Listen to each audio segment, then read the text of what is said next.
2022년 블룸버그에서 선정한 해외 투자를 위한 신흥 동남아시아 국가 1위로 꼽힌 말레이시아는 비즈니스 및 투자 기회가 많은 나라입니다. 지난 코로나19 대유행 속에서 높은 백신 접종률을 기반으로 정부의 다양한 경기 부양 정책 및 대형 프로젝트를 실시한 덕분에 경제를 빠르게 회복하였습니다. 이때 세계은행은 2022년 말레이시아 경제 성장률을 5.8%로 예상하기도 했습니다. 풍부한 천연자원과 역동적인 시장을 가진 말레이시아. 성공적인 말레이시아 현지 정착과 비즈니스를 위해 알아두어야 할 문화적 이해에는 어떤 것들이 있는지 알아보겠습니다. 먼저 말레이시아의 전반적인 산업 구조부터 살펴볼까요? 말레이시아의 주요 경제 기반은 바로 천연자원과 제조업입니다.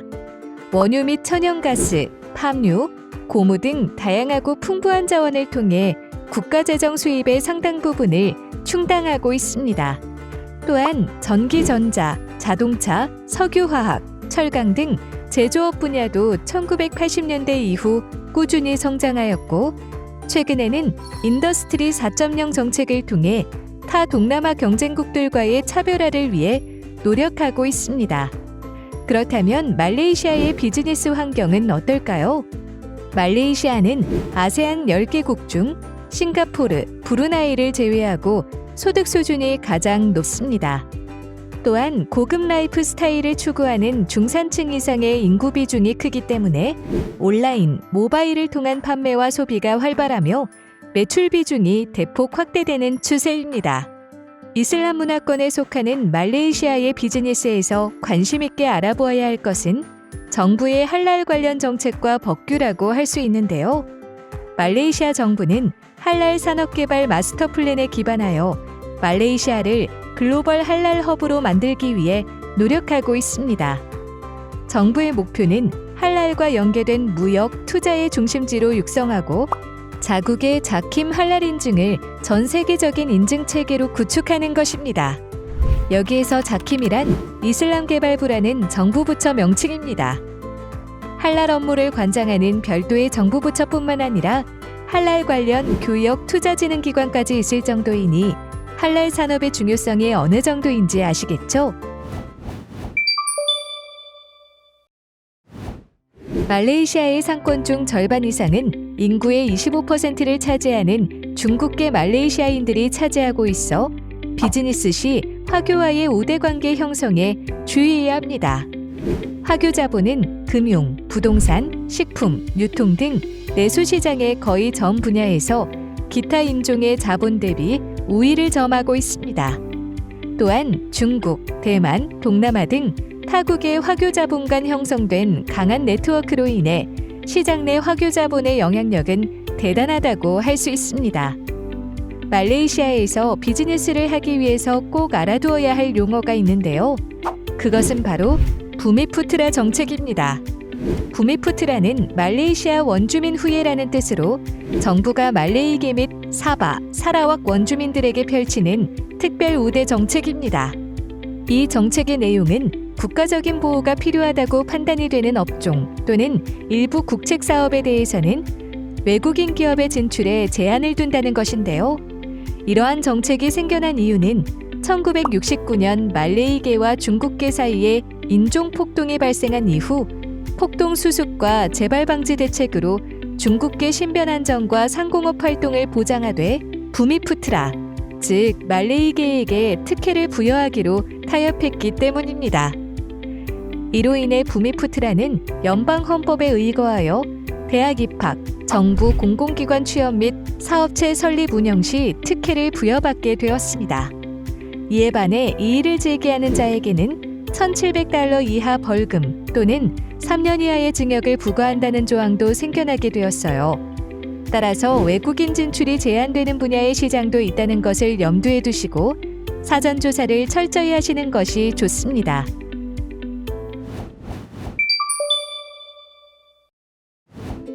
그럼 말레이시아에 진출한 한국 기업은 어떠한 현지 공략 방법을 통해 안정적으로 정착을 했는지 살펴볼까요?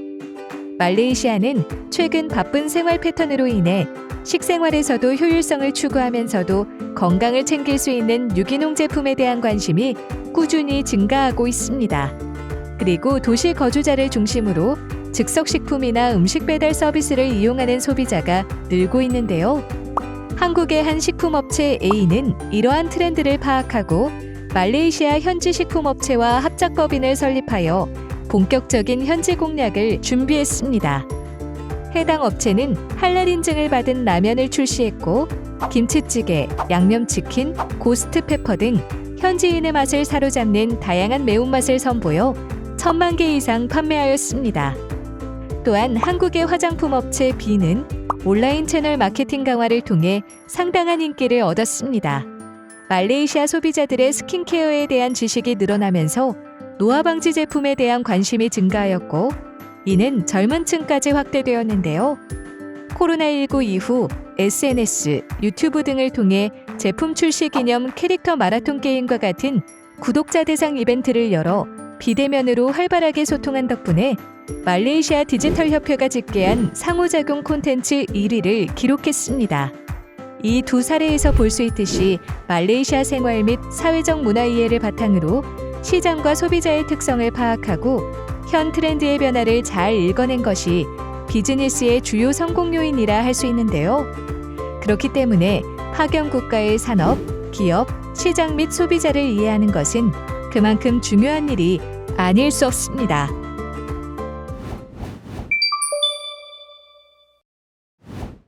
그럼 비즈니스 미팅 시 주의해야 할 점에 대해 알아보겠습니다.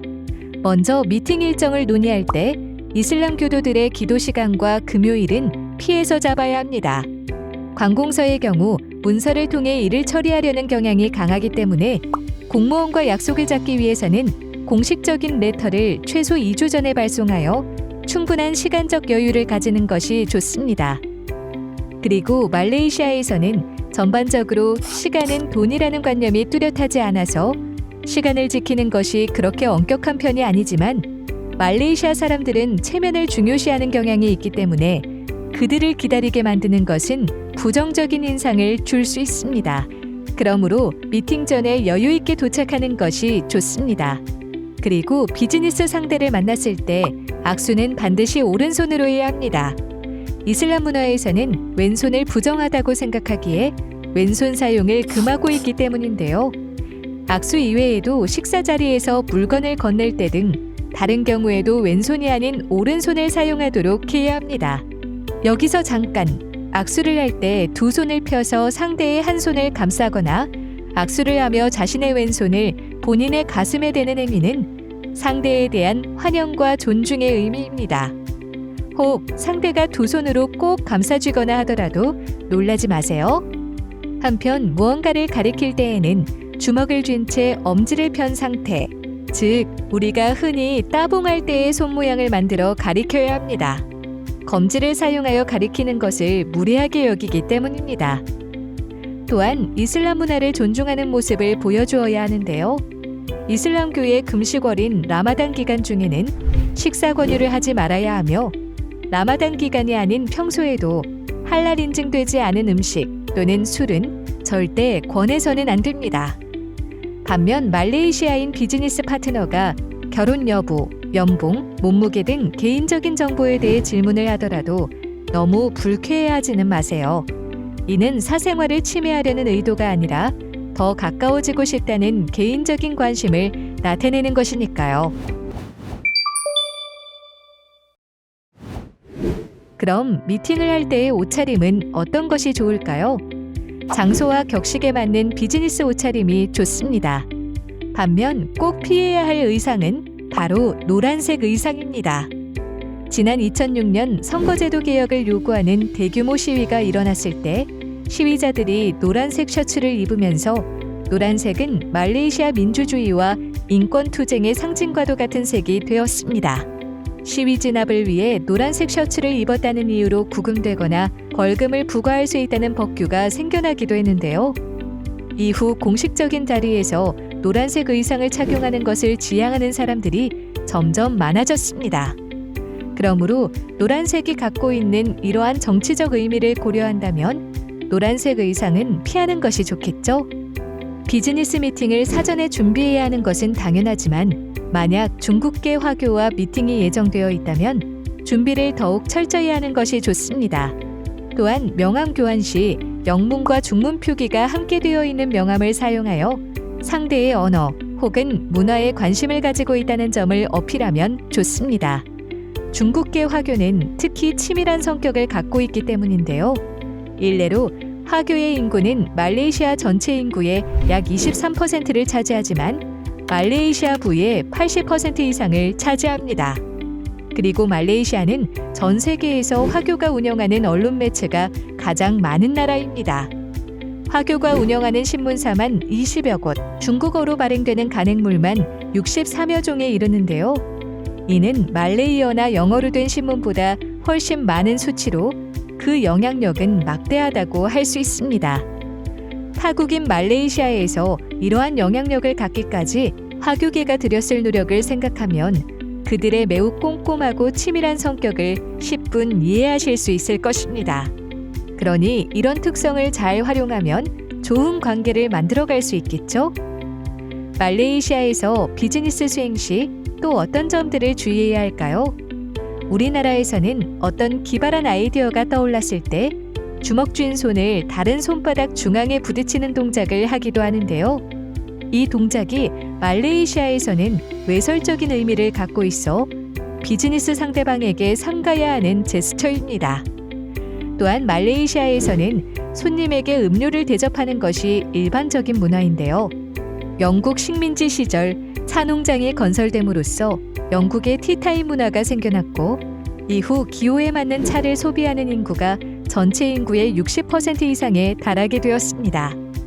또한 덥고 습한 날씨에도 불구하고 찾아오신 손님에게 음료를 대접하는 것이 기본적인 손님 접대로 자리 잡게 되었습니다. 따라서 음료 대접을 거절한다면 상대방의 호의를 거절하는 의미로 받아들여져 신뢰가 될 수 있다는 점 기억해 주세요.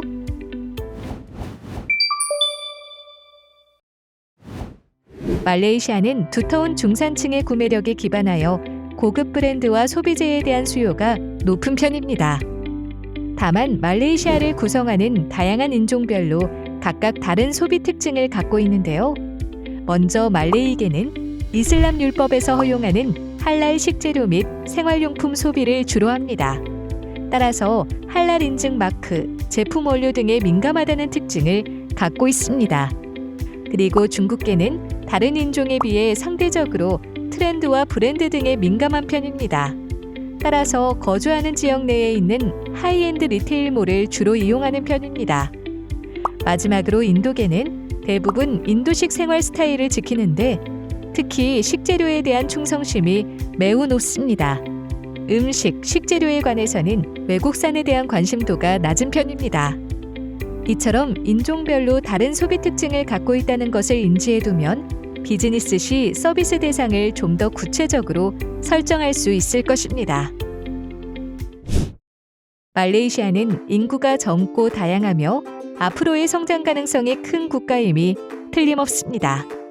또한 인더스트리 4.0, 자킴 할랄 인증 국제화 등 정부 차원에서 말레이시아의 국제적 위상을 높이려는 노력을 하고 있는 만큼 미래가 더욱 기대되는 나라라고 할 수 있습니다.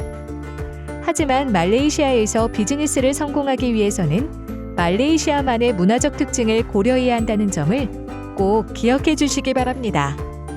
그럼 이 문화를 숙지하려는 여러분의 노력을 통해 말레이시아 비즈니스의 성공에 한 발 더 가까이 가게 될 것입니다.